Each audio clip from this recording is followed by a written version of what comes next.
I had somebody in the comments under one of the videos basically ask about, Alex, like, so you're doing these streams and you're doing these videos. Can you talk about some of the kind of like individual ideas that you've sort of hinted at or perhaps discussed in some way over the last few years on my blog? For those that might not know, my blog is alexshermet.com. If you Google ideas on ideas, you'll get it.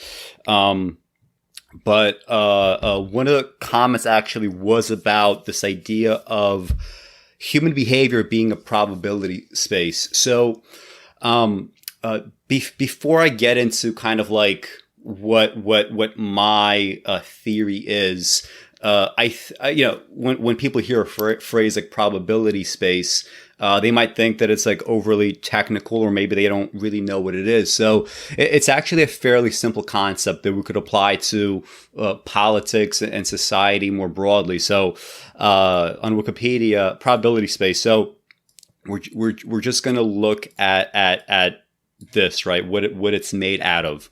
So a probability space consists of three elements: a sample space, which is a set of all possible outcomes. I think that's omega. An event space, which is a set of events, an event being a set of outcomes in the sample space, and a probability function, which assigns each event in the event space a probability, which is a number between 0 and 1. So the reason why I like to think of society, and especially in terms of policies and remediation, in terms of a probability space is, human beings, they really want to think of themselves as fully in control, right? As having free will in the kind of absolute libertarian sense.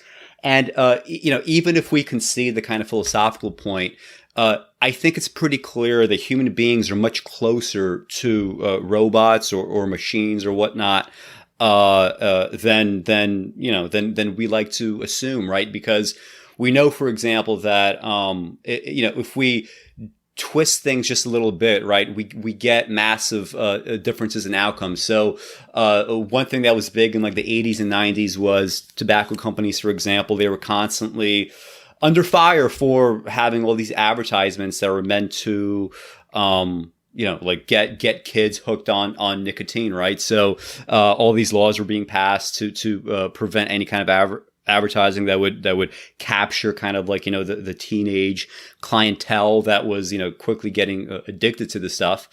And we know that once that happened, like we see a correlation between that and, fewer kids smoking, right? Which in the long run, right, means probably, tens of thousands or hundreds of thousands or millions of cases fewer of like stuff like heart disease.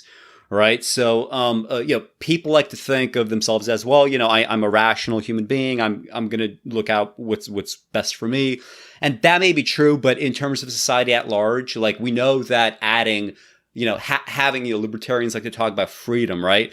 If we allow the freedom to advertise to teenagers tobacco, we know that we're going to eventually get a situation where, we have hundreds of thousands or millions more heart disease cases than we would otherwise have, right? Because of just how cigarettes work, right? So, just to bring that into this idea of probability space, like in the mathematical sense. So when you think of the sample space, right, the set of all possible outcomes, you could think of this in terms of a teenager, right? So a teenager could, become absolutely anything. A teenager could die, right, within a year. A teenager could become a doctor. A teenager could, leave the United States and move to a different country. A teenager could see the advertisement for tobacco and start smoking. A teenager could see an advertisement for tobacco and not smoke, and even become like maybe like a lawyer that's like on the front of trying to keep kids, away from these kinds of behaviors. So all possible outcomes, right, would be the sample space. The event space is a set of outcomes in the sample space. The probability function, again, we can, just sort of imagine like, okay, so what is the effect of advertisement? Does seeing an advertisement mean that you're sort of wedded to become, a tobacco addict, or maybe smoke just one cigarette, or maybe it's a difference between one cigarette versus 100 or 50 or whatever, right? So we could assign a probability function based on that. It doesn't mean that we technically can, in the sense of actually knowing what it amounts to. Like, we can't always run the math, but we know that somewhere out there in the ether, right, there is some kind of mathematical function that could capture, almost anything, right, when it comes to human behavior, including something like this. Even if we don't technically know what it is, we know that it's out there, right? So outside of this kind of like really specific example, the question becomes like, how can we apply this to things like policy questions, right? Like, we know, for instance, that in a situation where we have legal abortion versus illegal abortion, right? You can limit perhaps the number of abortions that are had by making it illegal, right? There's certainly a number of people that would not, under any circumstances, get an illegal abortion, but they might, right, be perfectly willing to get a legal abortion, right? So making something legal or illegal, right, that's going to reduce or somehow change the kind of like, possible set of outcomes. When it comes to race, right, like, something like violence, right? Violence in the city. So one example that I wanted to start with is the homicide rate. So the homicide rate for the last couple of decades, it's been kind of stable, not only in America, but sort of worldwide, at least when it comes to modern industrialized states. That's been around, I believe, like 5 every 100,000 people in America get killed every year, right? Meaning like a homicide, whether it's technically legal, or I think it's actually all legal, actually. So scratch that. It's all, kind of like perhaps illegal homicides, or homicides that would, eventually, if not murder, be labeled as something like manslaughter.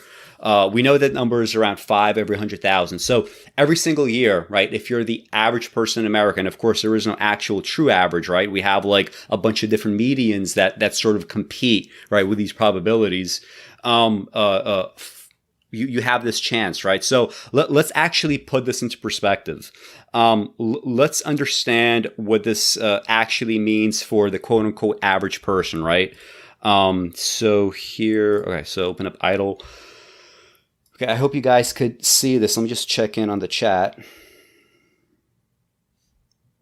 So I'm gonna answer just as before. Every single time that I go through this, I have like 5 elements here.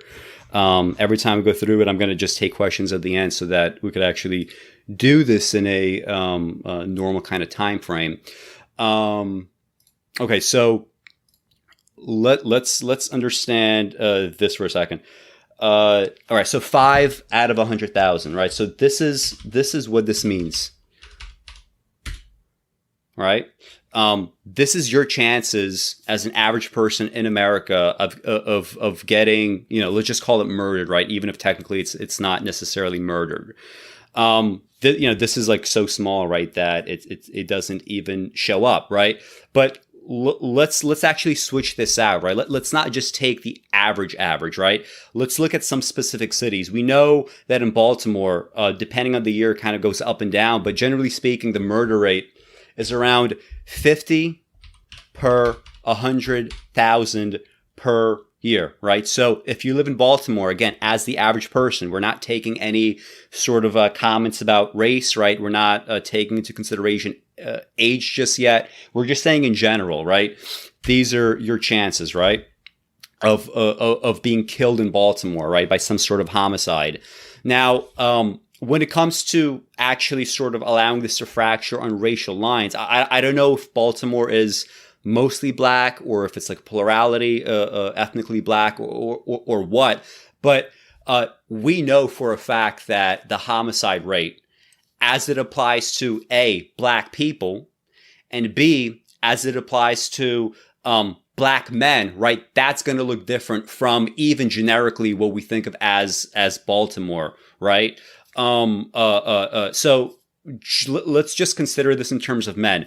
We know that men on average in America, I think depending on the numbers that you look at, I think it's like 3 times the homicide rate that they experience, like compared to women, right? Which makes sense, right? When it comes to typical kind of male violence in America, right? That's going to be males competing with one another. That's going to be sort of poverty, driven crime. Like those are the crimes that are available to people in poor neighborhoods, right? It's going to be the sort of crimes that would force you to, behave violently in a kind of interpersonal way. Whereas like the violence of like a politician would be, going to an illegal war that kills hundreds of thousands of people. That's not technically illegal, but it's a kind of violence that it doesn't have to be interpersonal in that regard. So we know that the number of men that get killed is higher. So let's actually switch that, and also just making it for race. Let's sort of be conservative here, right? So every single year, your chances of dying in Baltimore, specifically as a black male, right? Just keep in mind that 50 out of 100,000, that is kind of like going to be, if not mostly, then at least plurality of black men. So let's sort of double that. Let's like, I guess, adjust for race a little bit, but let's also stay kind of conservative, right? So we have 100 per 100,000. So that means 0.001 chance of getting killed every single year. Okay.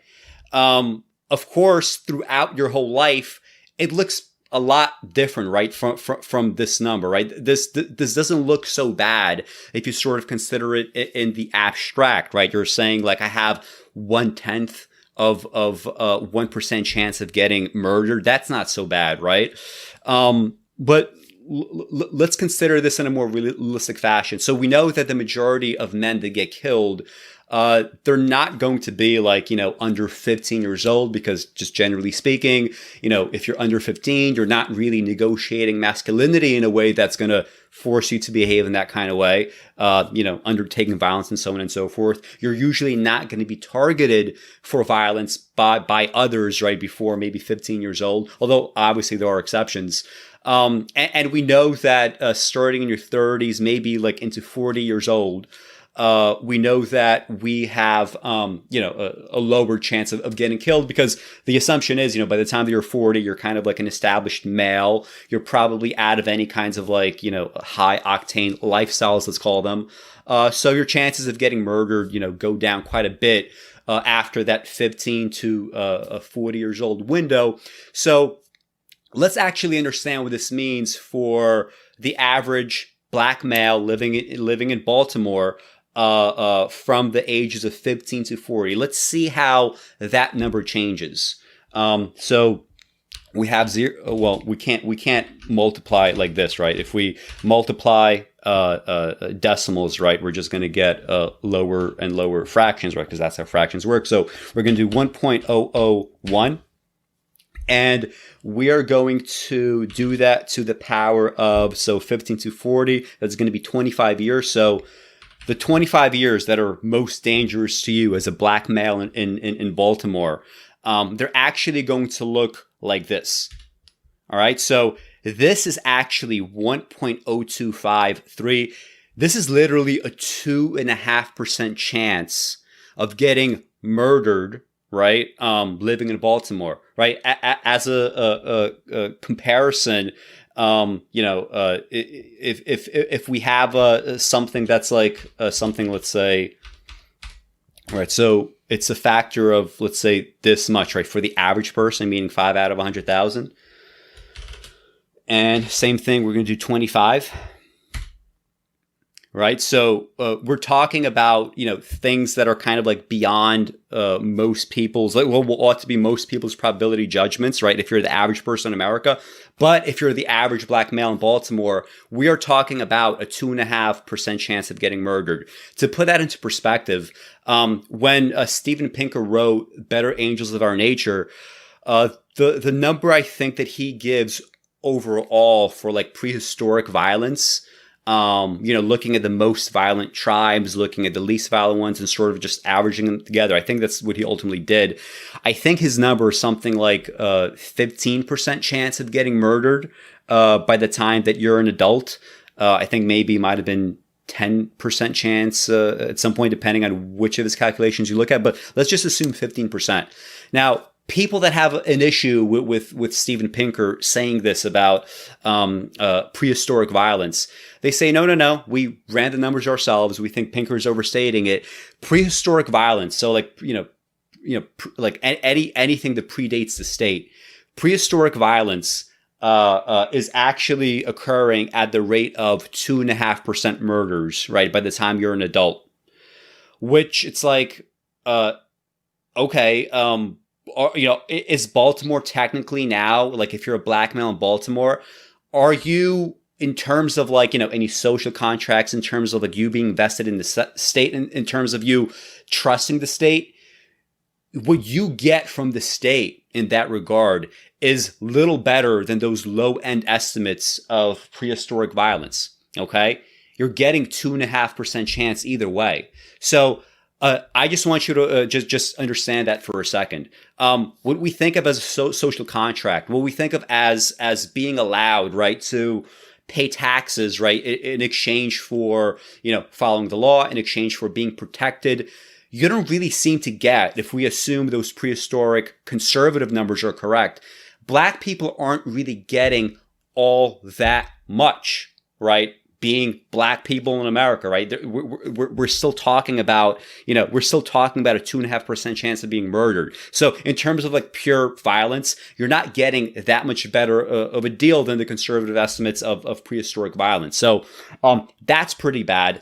To bring this back to the idea of a probability space, that 2.5% chance, what that means is if you're a black infant, right? If you were just born, it means that on account of being born in this city, with things being the way that they are, with your family being on average the way that it is, like these are not like conservatives want to say, well, yeah, we could blame black people for their lot in life. Even if we assume all that is true, even if we concede like the worst of these conservative arguments, one thing that conservatives can't do is they can't tell you that a black baby, right, is responsible for these kinds of numbers. But these numbers are real, right? Like that black baby has to understand that, hey, I was born a male.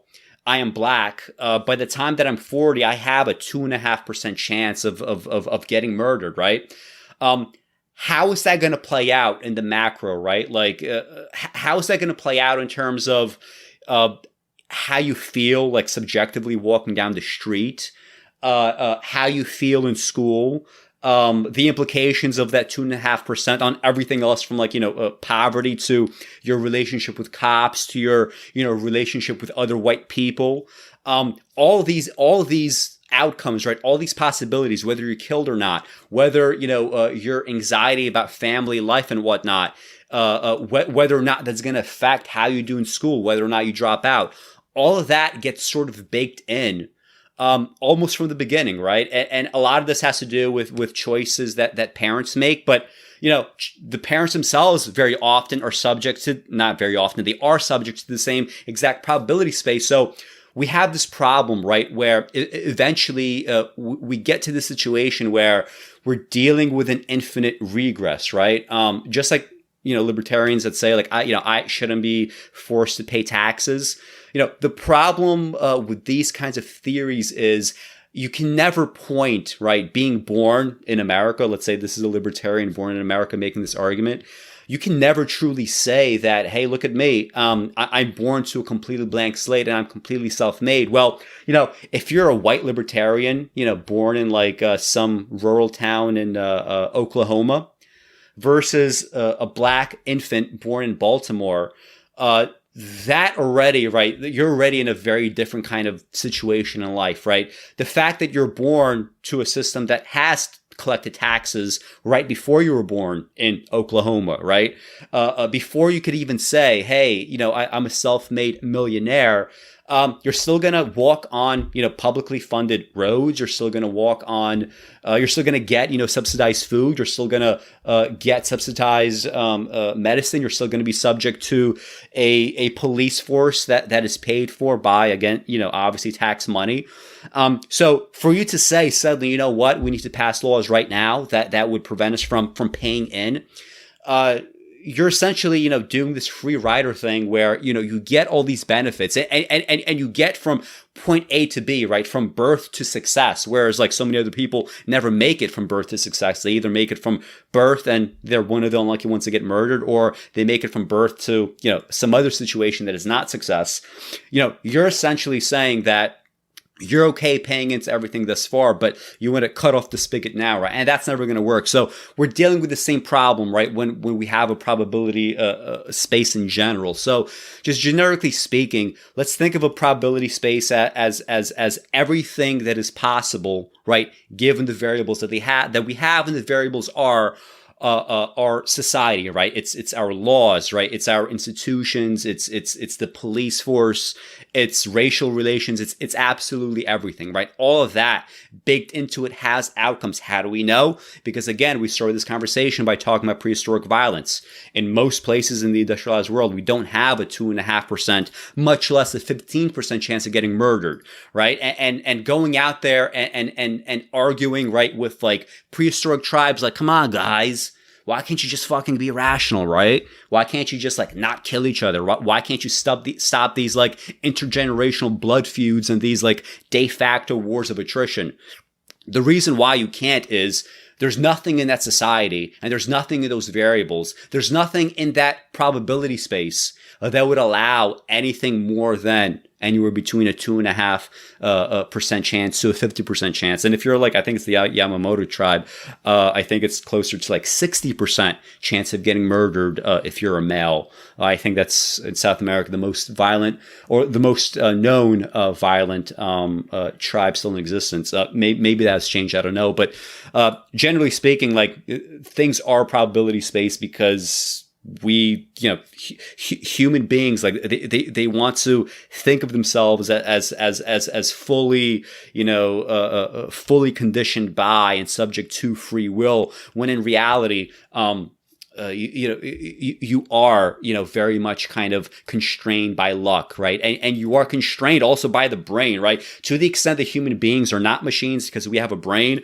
well, that is only to the extent that the brain itself is not a machine, right? And we know there's a certain limit to what the naked brain could do, right? Not even talking about cybernetics, but in terms of the calculations you're able to make, the kinds of things that you could do in terms of like, negotiating emotions, like those things have a ceiling, right? So we're all in this kind of context. So let me now go over something called historical materialism. So, I talk about probability space because it's a nice kind of, I guess, sort of geeky way for people to understand this and to like feel good about it, right? Like people want to feel smart, so like it's nice to like coin phrases like that. But I don't think of a probability space as anything that's very new. There probably is like a sort of like formal phrase to what I just described. I'm not,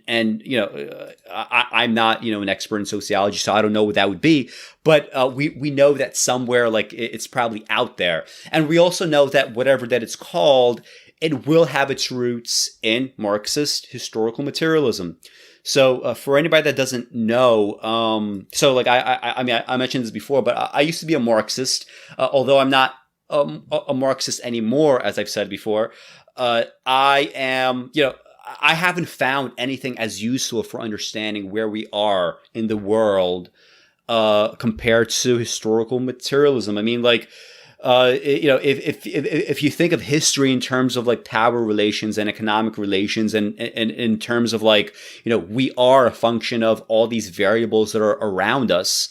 And like manifestly so, even if there is a human nature, even if we do have the constraints of the brain, even if, we have the same sort of blueprint, one person to another, and, we can't like just willy-nilly design any kind of society on the planet. We are constrained by the human motivations and, the things that are possible in that regard.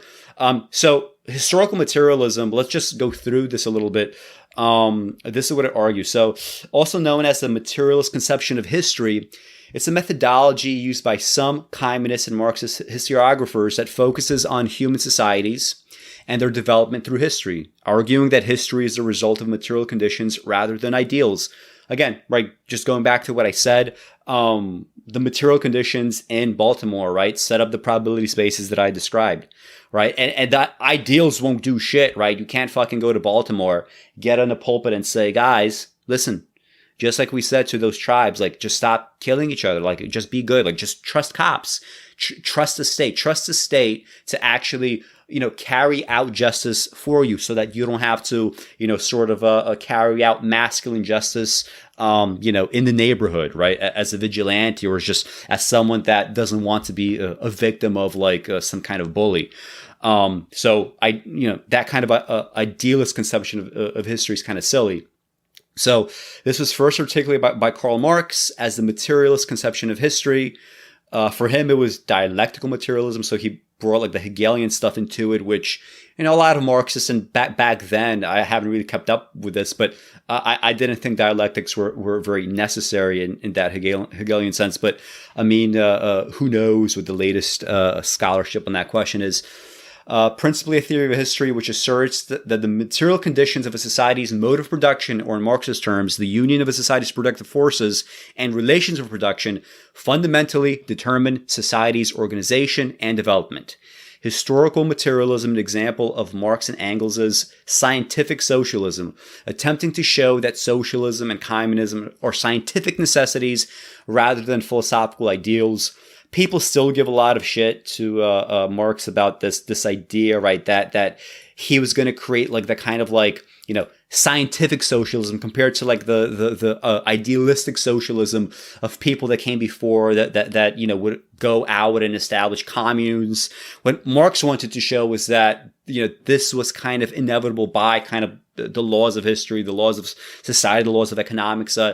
I personally don't know whether it's inevitable in that regard, but whether or not I'm personally a Marxist, I do believe that in the long run, society is going to be much, much, much closer to what Karl Marx envisioned compared to like what we have now. So, we could argue about how to get there. We could argue about some of those details, but I think it was, perhaps like it was like the wrong time to call it scientific, but I think ultimately he will be, vindicated by history. Like it's just true that we can't have, a capitalist society in the mode that we have it today.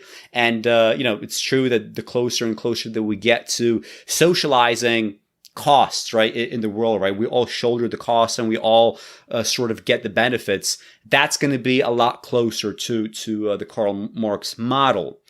And I first discussed this idea in this essay that I wrote on Coleman Hughes. And so for anyone that doesn't know who Coleman Hughes is, Coleman Hughes is a kind of like, I guess he's like a liberal Democrat, but he became famous for being at the time he was an undergraduate studying philosophy in Columbia, and he's also black. And because of those two things, his youth and his blackness, and the fact that he's a young black guy that was arguing against reparations, he became sort of, famous in the IDW, or those are IDW adjacent. He was never like technically, to the extent that anyone can technically be part of the IDW, but he's definitely IDW adjacent. Like he appeared on Dave Rubin, right? He was he's constantly being sort of praised by people like Sam Harris.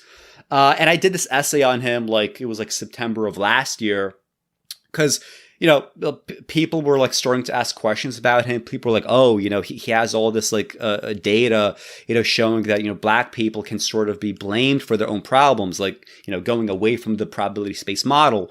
And so I was like, what, like, let me just go through this guy's work, before he gets like too famous. Let me sort of like, take him down a notch. And this essay now, like, I don't know if it's still the case, but for a while it was actually one of the top results, like if you Google his name, the front page of Google, even actually ahead of his personal website. So I'm glad that people actually see arguments like this. So I went through his essays, I went through his videos, I went through some of his like most famous work, and I found just like a lot of like shocking. Not only like was it bad in terms of the writing, just like fucking sucks. Like he has like no style whatsoever. He's not an aesthete. He doesn't care about sounding good. He just wants to sound like any generic like political writer, which I find really annoying. But I don't even talk about that in this essay. I'm going to talk about it on stream. But the second important, I think, what's more relevant to people, because people don't give a fuck about good writing. Again, people don't give a shit about art. What people are more interested in is his data, right? So I went through the data. If you want to read this essay, you see the link there, right? Coleman Hughes cannot be trusted on my site.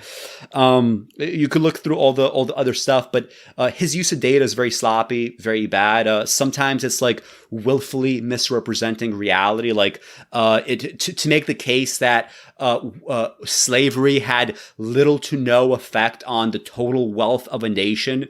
He used median wealth as a proxy for like total national wealth. And then he looked at a country like Singapore, which never experienced slavery, as like proof positive of the fact that, slavery was actually very bad for accumulating wealth, which is just obvious bullshit. You can look at the comments under this essay to get into the kind of specifics of that, like the sort of numbers behind slavery and the effects on wealth.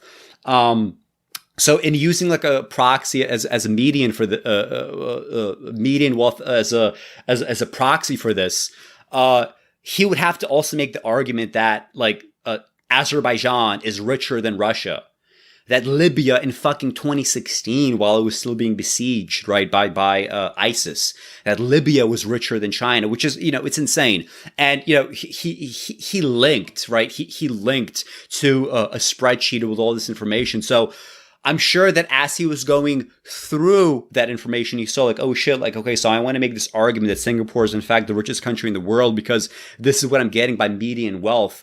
And yet it also is telling me that Azerbaijan is richer than Russia by the same rubric, and Libya is richer than China. That's clearly insane. And instead of like stopping himself and saying, you know what, I need to like adjust. I need to like adjust my commentary here. I need to adjust, some of my conclusions here. He just chose to like ignore that part of the data and just continue to go on with this proxy. Anyway, it's really moralist stuff. There's a lot of moralist stuff in this essay. So I recommend you take a read if you want some more context. So in this part of the essay, when I start getting to this idea of probability spaces, Coleman Hughes had just finished complaining about the fact that Black people over-index for spending on luxury goods. Like, Black people on average might be more prone to buy an expensive car or expensive shoes or expensive jewelry. I know some people might argue with that, but the point I'm making here is like we could even concede that point, right? We could concede that that's reality, and we could still debunk Coleman Hughes' argument and bring into this idea of probability spaces. So when I discuss Coleman Hughes' approach to this, I talk about another piece of data that he cites, and to just get a real kind of like hands-on look of how dishonest Coleman Hughes is in his use of data, let's actually go over this. So I start, for those who aren't watching and don't see the text, I start my paragraph like this. Interestingly, Coleman Hughes and I are also using another study to draw two different conclusions, not because one of us is cherry-picking data, but because only one of us seems to remember what the original argument demands. To Coleman, the fact that, quote, Blacks spend 32% more on luxury goods, end quote, is evidence that Blacks need to be taught financial skills in lieu of state-level remediation.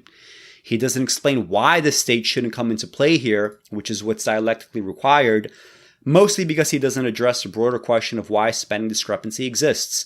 Yet the study not only tackles this question on the very first page, but even proposes an interpretive framework based on Coleman's own data.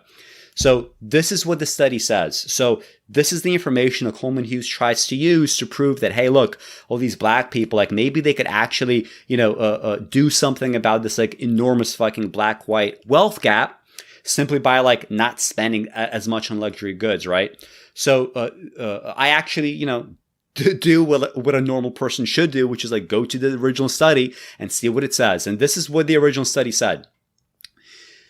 This is the abstract, by the way. So, like, there's no way that he could have missed this either, unless he, willfully missed the abstract and then willfully missed all the discussion that talked about like what the abstract has in it. So this is what the abstract says. Using nationally representative data on consumption, we show that blacks and Hispanics devote larger shares of their expenditure bundles to visible goods, such as clothing, jewelry, and cars, than do comparable whites. We demonstrate that these differences exist among virtually all subpopulations, that they are relatively constant over time, and that they are economically large.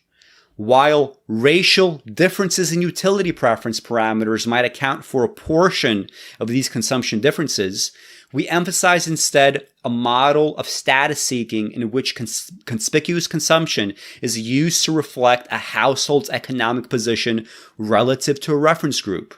Using merged data on race and on state-level income, we demonstrate that a key prediction of our model, that visible consumption should be declining in mean reference group income, is strongly borne out in the data separately for each racial group.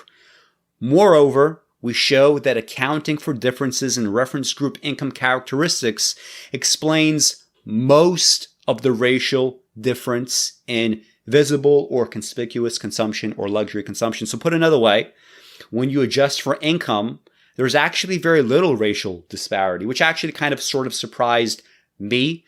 I would expect that, seeing media images of consumption, which are especially like more prominent, it's something like, something like BET and rap culture and media, the black people might, I assume an average, more consumed than other demographics. Like, there's definitely like a hyper competitive, aspect to black culture, which again, like going back to a probability space, if you grow up in a black neighborhood, you will see exactly why you need to be a competitive male, right? I would expect this to in some way be like borne out in like, luxury spending preferences. It turns out that that's not the case. So when I get into a discussion of this, this is how I phrase it. So in other words, the authors present a psychosocial model to understand luxury spending, a status signaling common to poor people, right? So in that study, they give you a reason for why black people might spend more, right? It's because black people are more often than not more poor than the average person in America. And because of that, they will engage in status signaling of the kind that I just described, like whether it's like, consuming like black media, or whether it's just being, a black person in a black neighborhood being kind of, more competitive than average. That kind of status signaling, it's very common, right? This is why we have like those cliches about the nouveau rich, right? Like the people that are suddenly coming into new money. The reason why like the Woody Allen movie, what was it called? Small Time Crooks was the name, where Woody Allen's character and his wife, they get all, rich all of a sudden. And, his wife, like, just completely, like, loses her mind and starts, like, spending on luxury goods. And, she tries to, like, be educated. So she, like, hires, like, a tutor to teach her about art. And, she's, like, telling him, like, hey, like, I'm trying to get more literary. And I'm memorizing words in the dictionary. Anyway, funny movie. But, this status signaling is just, it's a well-known phenomenon. Right? So when controlled for income, the racial disparity almost entirely disappears. And I ask, isn't this an important detail to omit? Not to Coleman, who begins with his theory first and assumes that any countervailing data can be ignored. Again, this is his fucking study. This is the study that Coleman Hughes uses to prove that black people luxury spend all too much, and the solution is tell them to stop. Right? Like, another favorite thing, tell them about portfolio diversification. That's really going to fly over really well. Now, I do not doubt that Black Americans spend more on luxury goods, and I do not think on a personal level buying luxury goods is very wise. The right has always tried to make it about that final individual choice.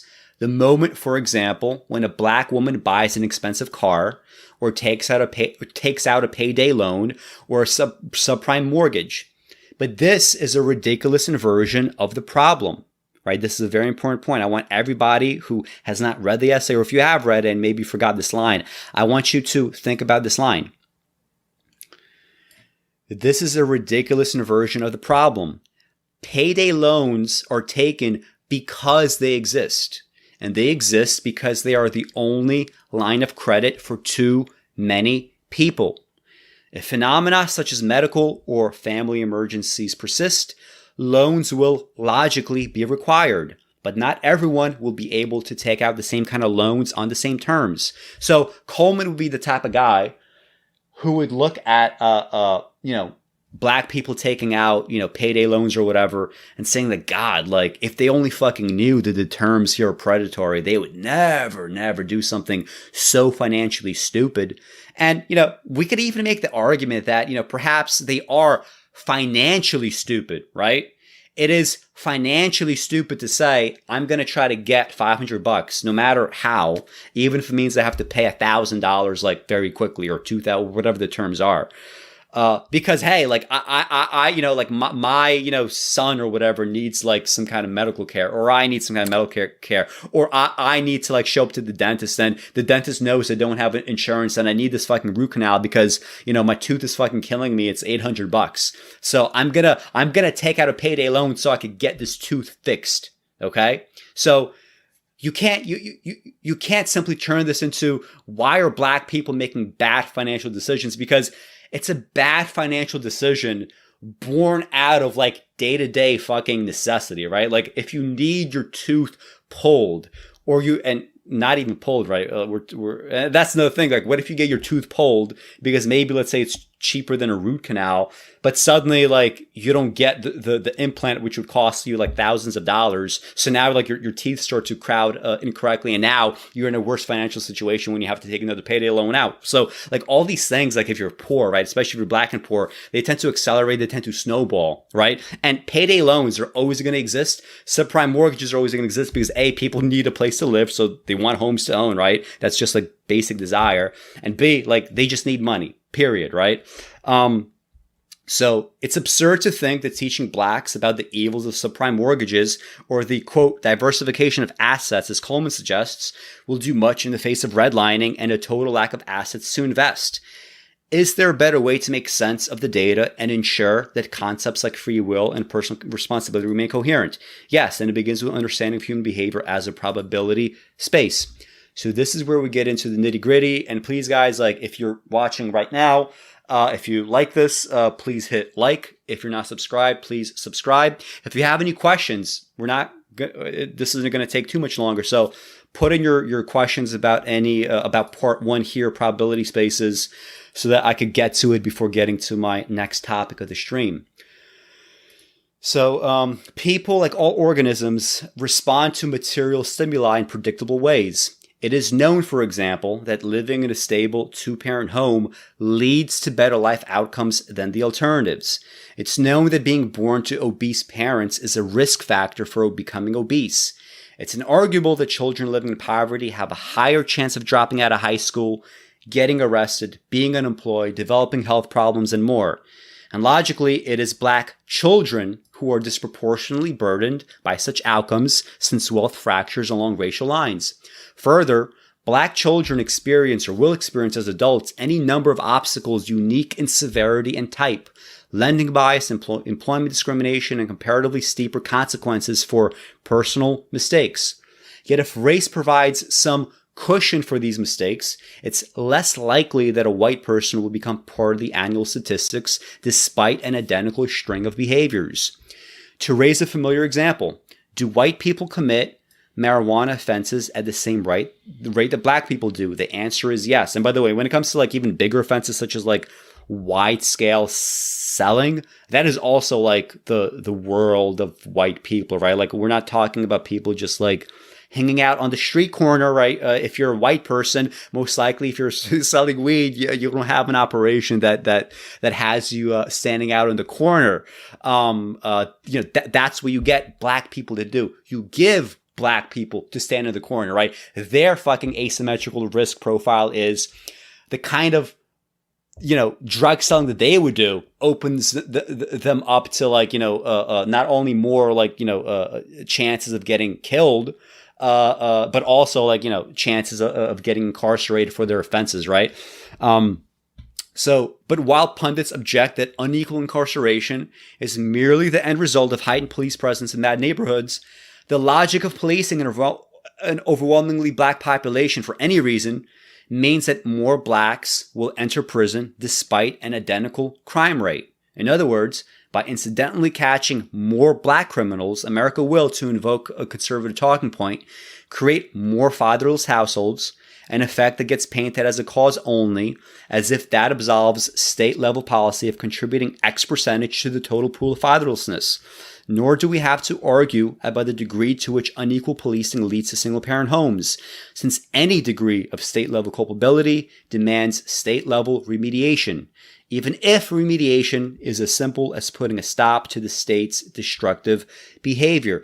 So I'd also want to kind of stress this point. When conservatives talk about personal responsibility, like what do they feel personally, about the fact that if you're black and you choose to engage in a crime called peddling of drugs, the kinds of peddling of drugs that's available to you, would be local dealing, would be, perhaps standing on the corner, would be, in places where there is an increased police presence. So you are more likely to pay consequences, right, for this crime than other people. What do they think about that? Because, a white person that says, you know what, I'm going to fucking turn my basement into a, growing facility to I have enough money to pay for LED grow lights as opposed to more expensive and higher heat, lamps of some sort, whatever that's used. I have less chance of getting caught. There's less things in the electricity bills or whatever. There's less there's less of a chance basically of being busted, being who I am.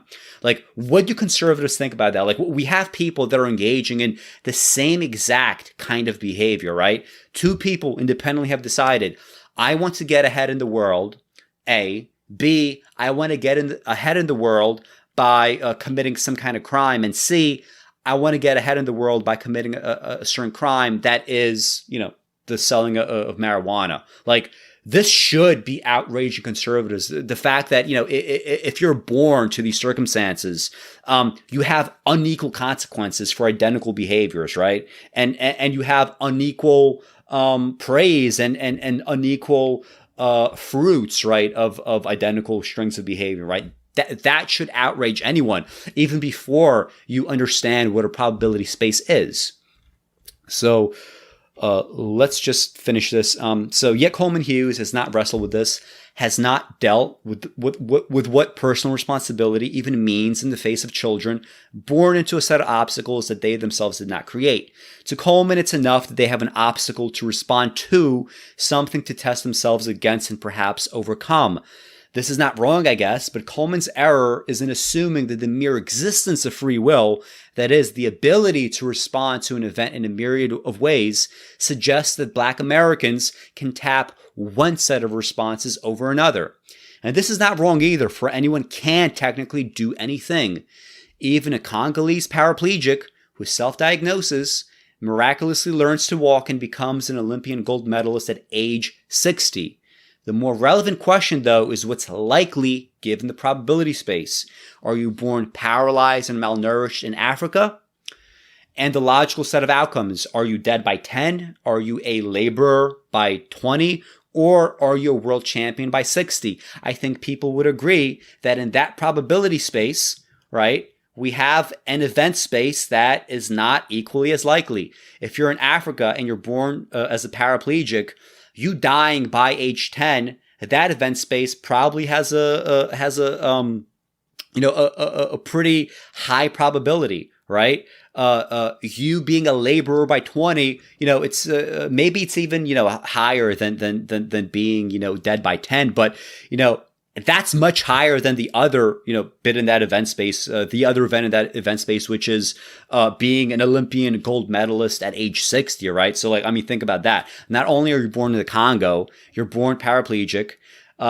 You learn how to self-diagnose, and not only do you self-diagnose, you learn how to actually solve your problems, and you become a champion, right, in a kind of physically demanding sport by at a time when people are sort of starting to die in Africa already. I think the lifespan is something like 50 or 60 for many countries still in Africa. So we have a sample space, right? We have an event space, and we have these probability functions, right?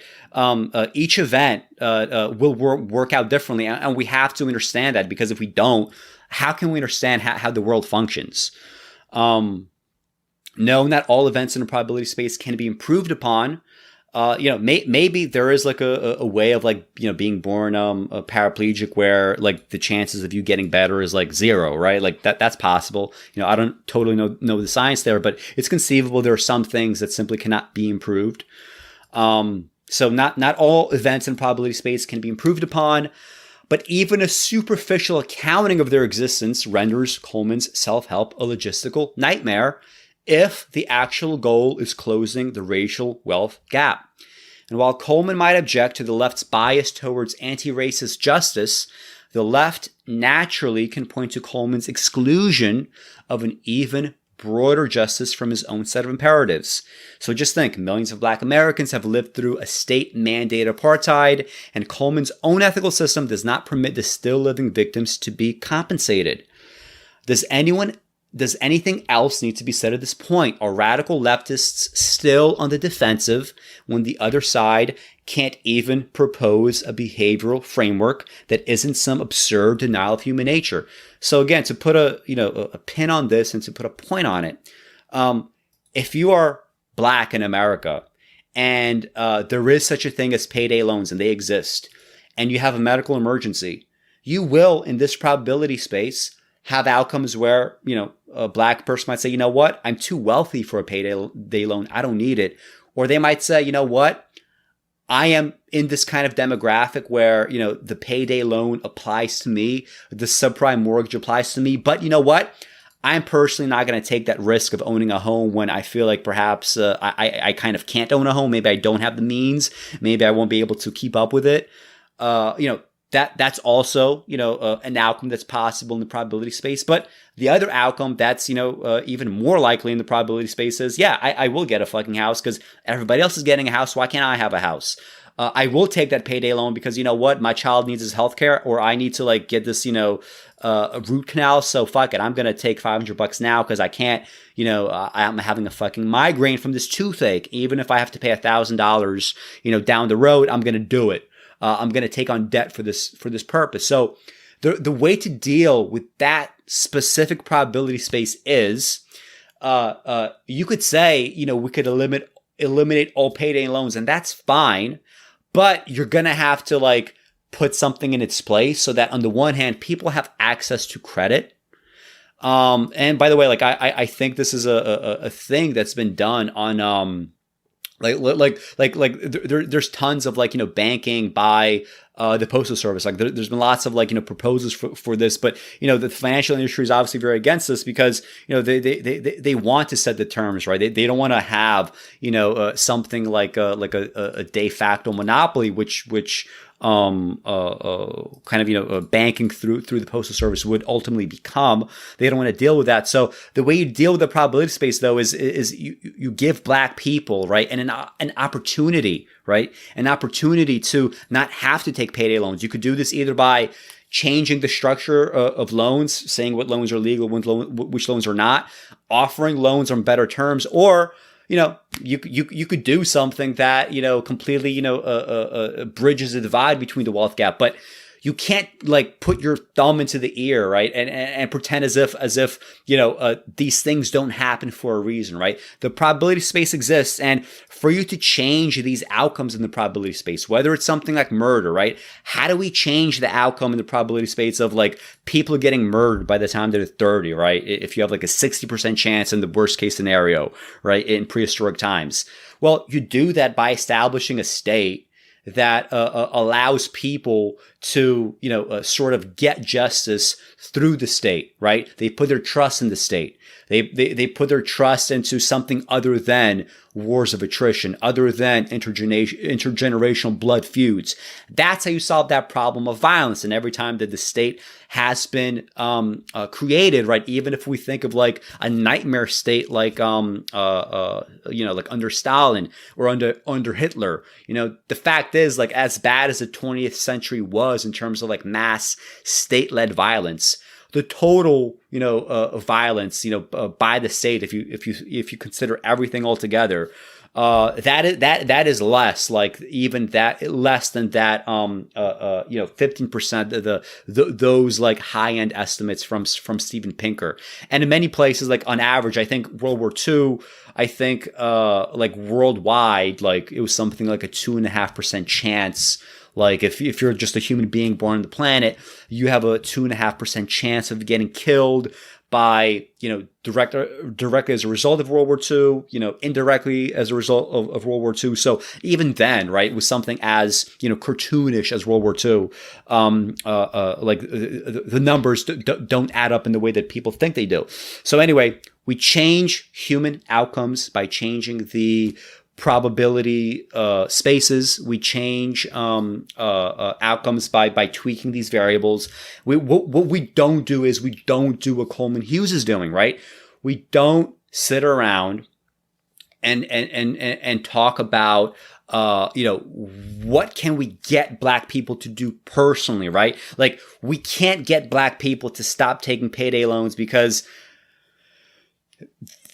people need fucking loans. That's it. End of story. Like, if you think that's a problem, change the terms of the loans, change those laws, change the wealth divide to begin with. You can't do it any other way, right? So that's how I understand probability spaces. That's the way that I would talk about them. There is a way to talk about it mathematically, and there is, of course, analogous sort of things you could find in modern sociology, and it all goes back to Marx's historical materialism here. So let me just check to see what's going on with these comments. What do we have?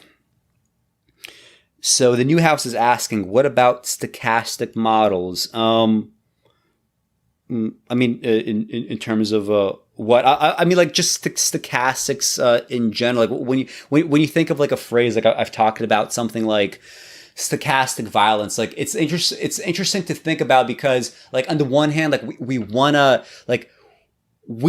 to be able to say that everybody has free speech. I know that Newhouse is like in the UK, maybe based on his accent. Maybe I'm wrong, but we like the free speech laws are a little bit different from America's, to say the least. But we want to say that people have like free speech, right? Like, and we want to have people, be allowed to say whatever they want to say. But we also know, for example, that Donald Trump, by telling people that masks don't work, that bit of messaging by itself probably has killed, not probably, it has killed tens of thousands, perhaps even like 100,000 people, right? I think that, like, if everybody wears masks, I think like, something like the rate of dying from coronavirus might go down by like 30 or 40% or something. So, that is a kind of stochastic violence, right? It is a stochastic violence because we're allowing like some level of randomness into it, right?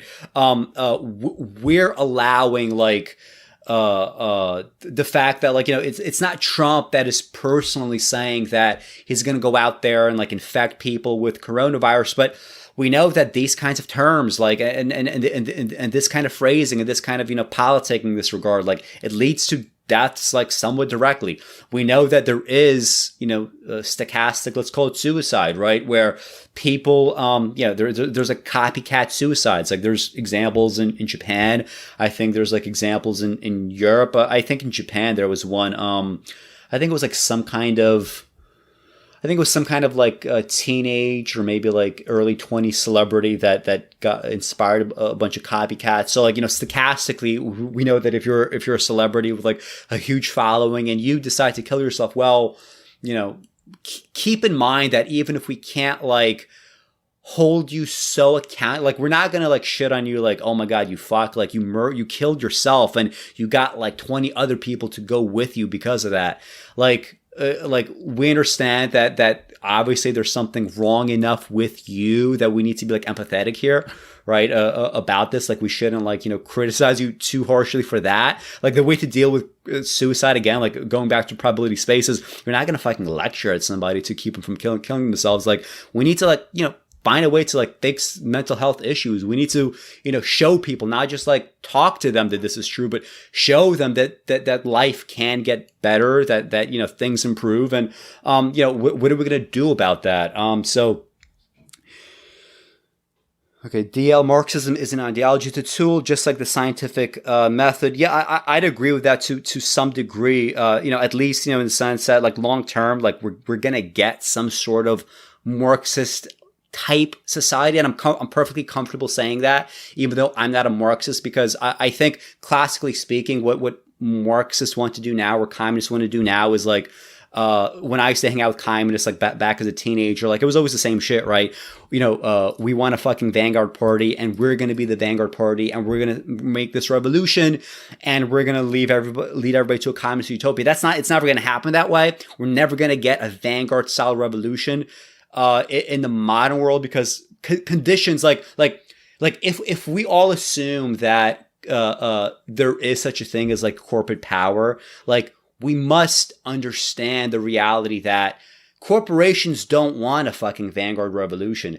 If they will have to, like, if conditions get so bad that oligarchs say, you know what, we have to give UBI, we have to give universal health coverage, we have to give like, food rations to people, and we have to be the ones as oligarchs to shoulder all this, they're going to do it. Like, they're not going to be okay with a vanguard revolution. So we are, as a world, wealthy enough that all the oligarchs, if they feel like we have a vanguard kind of revolution that's going to come, they're all going to get together and they're going to pressure, the same politicians that they ultimately donate to and that ultimately, get policies constrained by the oligarch class. They're going to push them to like, you know what? We want you to message about UBI. We want you to message about universal health coverage. We want you to message about, all the stuff that people want, because the last thing we fucking need is for people to forcefully, with a gun, disappropriate us of our wealth, right? So we're beyond the stage, in the modern industrialized West of vanguard style revolution. So that's why I'm not a Marxist in that sense, right? The second part of it is, being in these kind of communist circles, and I remember like especially the craziest fucking communist that I've ever been around was the Revolutionary Communist Party by Bob Avakian.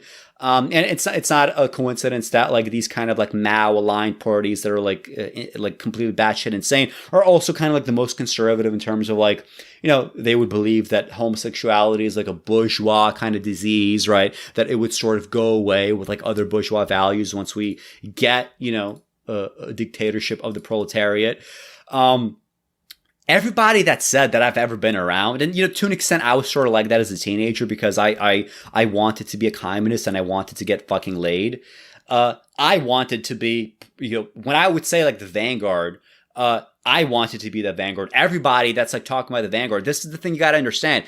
Just like, everybody in the liberal elite media that talks about we need Biden to win, and you wonder like, well, what are their material interests in seeing a Biden win? Like, why do they want to continue this two-party system exactly? you have to make the same kind of ask of people that believe in vanguards, which is why, like, even as a teenager, I quickly got off this vanguard bandwagon because I saw psychologically why I wanted it and why other people wanted it, and the fact that every time we had a vanguard revolution, it always ended the same way because at a certain point, that dictatorship of the proletariat that is supposed to lead to like the withering away of the fucking state, it never tends to wither away. Why? Because once you're in power and you have people in power and you have the old guard vanguard, well, that orthodoxy is there going to be forever, right? Mao's going to die and he's going to be replaced by Xi Jinping. Is there materially that much of a difference between the two? Well, the way that they approach economics might be different. The way that they approach building wealth might be different. But, generally speaking, we have the same kind of logic in both situations. So, I'm not a fan of vanguard. Anybody that says we need a vanguard type of revolution, always understand that they mean by implication that I should be the one on the edge of this vanguard, and I'm going to be fucking getting laid just like Kim Jong Un, right? With I'm going to be a disgusting, sloppy, fucking obese fuck. And I'm going to get my dick sucked by 20, 19-year-old girls, right? So, whether you're a Marxist or not, right? Like you are a human being. You have the same blueprint as all of us. This is why human nature, it does work with Marxism, but you got to remember that human nature exists. You want that for yourself, right? Just like anybody that says like, God, like Stalin was so bad, Lenin was so bad, I'd never do that if I had the chance. Really fucking scary set of commentary there, personally.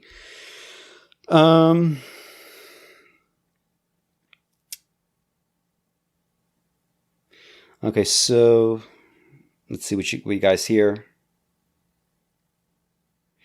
So DL says, decolonizing your mind doesn't help the average black guy. It just lines the pocket of a professional and academic class interested in manufacturing consent, not improving any material conditions. Yeah, I think short-term, DL, this is the case, but long-term, that's also, the fact that like we have so much information out there, there are certain things that like you can't escape. Like, people know to some degree that, the elections are kind of bought and sold, not completely, but to a large enough extent that they're going to opt out.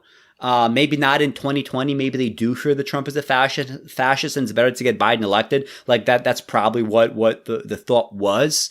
But, you can't hold this information in forever, right? And information has a way of just, just coming out and all of us now today, like we could ascribe different things to it. But the fact is like, we're so much better off today, the average person, than we were a century ago versus 5 versus 10 versus 10,000 years ago versus, prehistoric times.